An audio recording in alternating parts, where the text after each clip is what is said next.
그런데 오늘 동작구에 있는 현충원에서는 한동훈 국민의힘 비대위원장과 이 사람이 이렇게 마주하게 됐습니다. 자, 한동훈 비대위원장이 우연치 않게 현충원에서 맞이할 수밖에 없었던 인물은 누구였을까요? 영상으로 확인해 보시지요. 안녕하세요.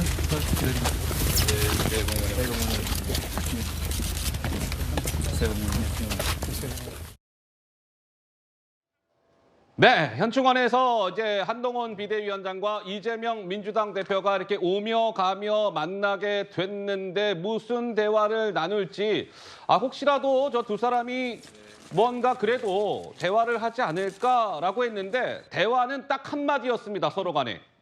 새해 복 많이 받으십시오. 이게 전부였습니다. 이게 짧게 악수를 하면서 새해 덕담을 나누고 이렇게 지나치는 모습이 연출이 됐습니다. 근데 오늘 이제 신년이잖아요. 새해 첫날이다 보니까 각 언론사에서 자체적으로 여론조사 기관과 함께한 그 조사 결과가 나왔는데 바로 저 한동훈 비대위원장과 이재명 민주당 대표와 관련된 여론조사도 있었습니다. 중앙일보가 한국갤럽에 의뢰해서 조사에서 나온 결과인데 장내 정치 지도자 선호도 조사. 다음 대통령감으로는 누가 좋으시겠습니까? 뭐 이 질문 아니겠습니까? 그런데 보시죠. 그러니까 지난해 5월 30일에서 6월 1일 날 조사한 거는 이재명 민주당 대표가 22가 나왔고 한동훈 장관은 11이 나왔습니다. 그런데 시간이 흘러 이번에 이제 조사한 거 12월 28일에서 29일 최근에 조사한 거는 이재명 민주당 대표는 22에서 뭐 이렇게 올랐다 내렸다를 반복하다가 이번에 발표된 것도 지난 6개월 전의 조사와 동일해요. 22.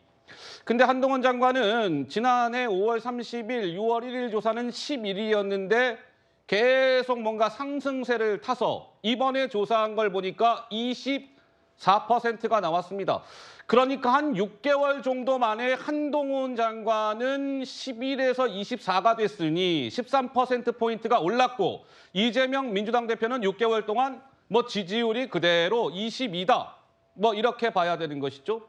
6개월 전 조사는 오차 범위를 벗어나는 숫자로 이재명 대표가 높게 나왔는데 이번 조사는 보시는 바와 같이 24, 22 바짝바짝 오차 범위 안에 붙어 있습니다. 접전을 벌이고 있는 것이죠. 김현주 부대변인께서는 이 조사를 좀 어떻게 해석하고 싶으신지요?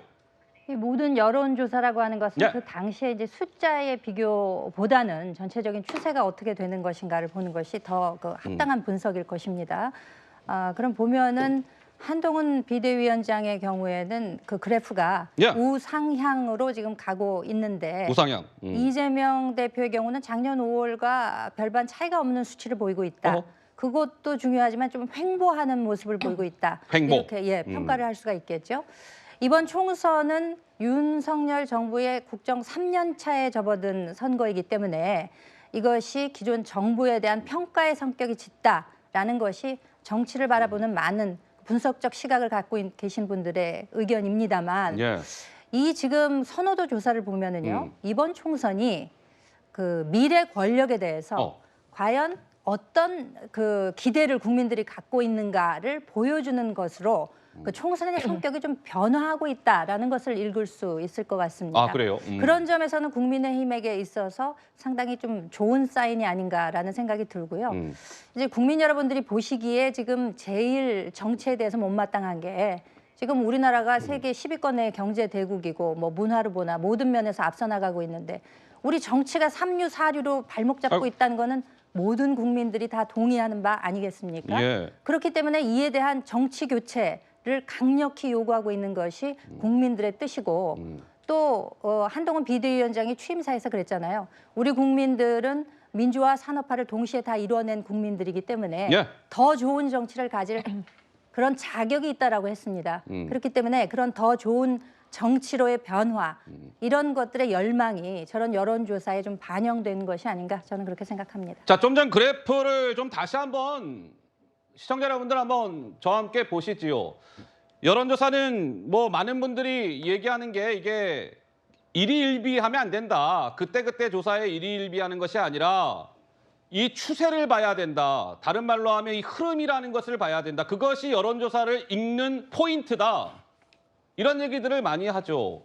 근데 이재명 대표는 어쨌든지 간에 6개월 동안의 지금 지지율의 흐름은 그대로인 거예요. 22, 22 이렇게 나왔으니. 근데 한동훈 비대위원장은 11에서 출발한 지지율이 어쨌든지 간에 계속 지금 오름세를 타서 24까지 올라갔다. 24, 22. 한동훈 장관이 지금 정치권에 데뷔한 지가 날짜로 따져봐도 그리 오래된 시간이 지나지 않았는데 어쨌든 24, 22가 나왔다. 우리 장윤미 변호사 보시기에는 이번 이 조사는 민주당 입장에서는 좀 어떻게 지금 보고 계십니까? 일단 종전에 거의 더블 스코어로 차이가 났을 때는 한동훈 장관이 과연 정치권에 이 영입이 될지 안 될지가 좀 미지수로 열려 있는 예. 상황 아니었겠습니까?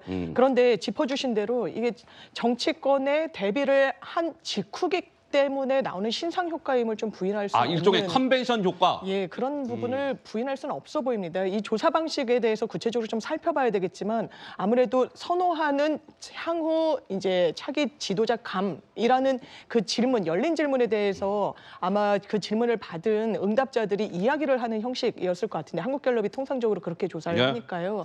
그렇다면 한동훈이라는 이름이 전 국민에 각인됐다는 의미는 있죠. 다만 이 부분이 그렇게 그 지지율 추이로 보면은 상당히 상승 곡선을 그리고 있는 건 맞지만 아주 전통적인 국민의힘 지지율의 그 플러스 알파를 보여주고 있지 않다는 점. 예. 그리고 뭐 오세훈이나 원희룡 다른 주자들도 사실 정말 대선 국면에 가면은 더 격차가 좁혀지고 어떤 변동이 있을지 모르는 거 아니겠습니까? 그래서 지금으로서는 사실상 신상 효과인 측면이 좀 크다 이렇게 보는 게 객관적일 것 같습니다. 그러면 제가 서 변호사님 저거 하나 저희가 준비한 게 있으니까 그거 보고 제가 말씀을 좀 들어볼게요. 이 갤럽 조사를 시청자 여러분들 그럼 조금 더 이제 현미경식으로 한번 좀 들어가 볼게요. 한번 보시죠. 자, 한동훈 vs 이재명, 이재명 vs 한동훈 좀 전에 보셨습니다. 이번에는 한동훈 비대위원장이 24, 이재명 민주당 대표가 22가 나왔는데 현미경식으로 좀 지역으로 들어간 거예요. 서울 좌측 한동훈 24, 존칭 생략하겠습니다. 이재명 22, 인천 경기는 한동훈 24, 이재명 27. 이 수도권이라고 하는 서울, 인천, 경기 여기의 포인트는 이 두 인물이 누가 앞선다, 뒤진다를 말하기가 어려운 오차 범위 내에서 아주 초접전 양상을 이어가고 있다. 참고로 서울, 경기, 인천의 대한민국의 전체 유권자의 절반 이상이 거주하고 있습니다. 50.5%가요. 서정옥 변호사님 말씀 이어가시죠. 이게 이제 지역별로 보면요. 네. 지금 이제 만약에 이 비율대로 총선에 의석수가 나오면 네. 민주당은 재앙입니다. 아이고. 지금요 서울의 49석 중에 민주당이 41석이에요. 네. 거의 싹쓸이 했잖아요. 네. 경기도도 59석 중에 51 싹쓸이. 특히 인천이 13석 중에 11석이에요. 아이고. 지금 이게 수도권이 민주당이 거의 뭐 8, 90% 싹쓸이하는 상황에서 네. 지금 저 지지도를 놓으면 네. 서울은 이게 역전 아닙니까? 어허. 그다음에 인천, 경기도 접전이에요. 네. 만약에 국회의원 당선자가 저 비율대로 나온다면 일당이 바뀌는 거죠. 아마 이게 국민의힘이 오히려 이게 과반 이상 할 수 있는 이런데 민주당으로서는 상당히 심각한 지지율이고 문제는 이게 추세라는 게요. 잘 안 바뀝니다. 앞으로 이게 한동훈 위원장의 지지율은 계속 이게 우상향, 우길성천할 겁니다. 이재명 대표는요? 급전직하. 왜요? 앞으로 이게 사법 리스크가 사법 본격화 리스크 된다는 거죠. 어. 이재명 대표가 0.73으로 졌어요. 네. 40한 6, 7% 얻었죠? 네. 그 많은 지지율 다 누가 먹었을까? 누가 까먹었을까? 어허. 그 많은 지지율.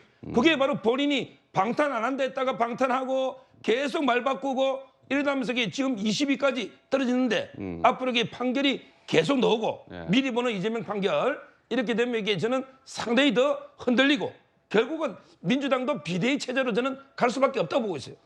우리 강성필 부위원장님 손 드셨어요.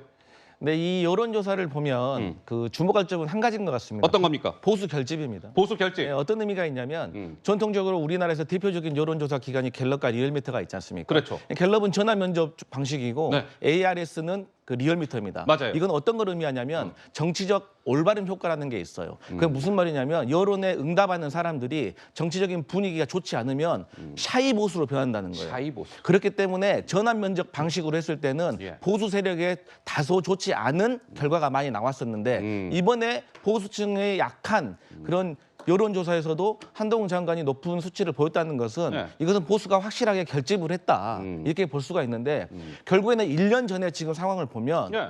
1년 전에는 이재명 대표와 윤석열 후보가 박빙이 아니었습니다. 이재명 후보가 앞서고 있었어요. 네. 그런데 지금 1년 후가 지나보니 어떻게 됐습니까? 이재명 대표에게 좋은 현상이 있었습니까? 없었잖아요.